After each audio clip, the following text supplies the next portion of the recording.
All right, let's go back and talk about some of the individual movers here. Ford shares, they actually opened lower. They were down about 0.6%, but they're rallying here as we get a little bit closer to the close. We're learning that the car maker just recruited Doug Field. He's a big executive here in the EV space. He actually helped lead, apparently, Apple's secret autos project. And informally, of course, he worked at Tesla on the rollout of that Model 3. Bloomberg's Ed Ludlow joining us right now to talk a little bit more about that. Ed, just talk to us, for those folks who aren't familiar with the name Doug Field, why is this important here for Ford?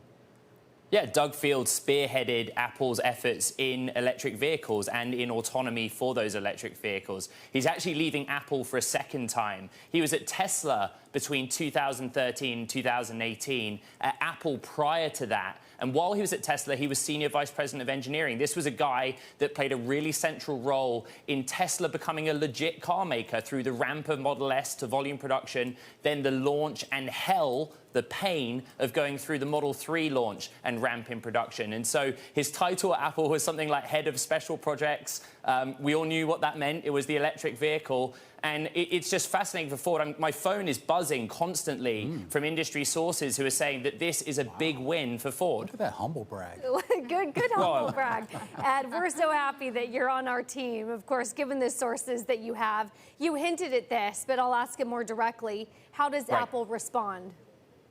It's really hard to know. There's been a little bit of a merry-go-round at Apple. You know, they've had people that they've brought in at different levels from the likes of Tesla, from the likes of NIO, the Chinese EV maker, that have not stayed around too long. They recently hired a former Canoo executive who before that was a long-time BMW executive. There's never really been any continuity. It does certainly raise questions, of course, about the progress they've made to date on an EV and what their future ambitions are, simply because we don't know. The company is so secretive about it. We don't actually know what their progress to date is. But for Ford, it's a big win because there's a finite number of people out there with the breadth of experience that Doug Field has, not just on mass manufacturing electric vehicles, but working on these next generation cutting edge technologies like autonomy and the sensor suites and software and programming that goes into that. So it's funny to see the stocks of these companies move on just a single person. He hasn't even started the job yet. We saw Ford rising, Apple off of its lows. But what about Tesla? What does all of this mean for them?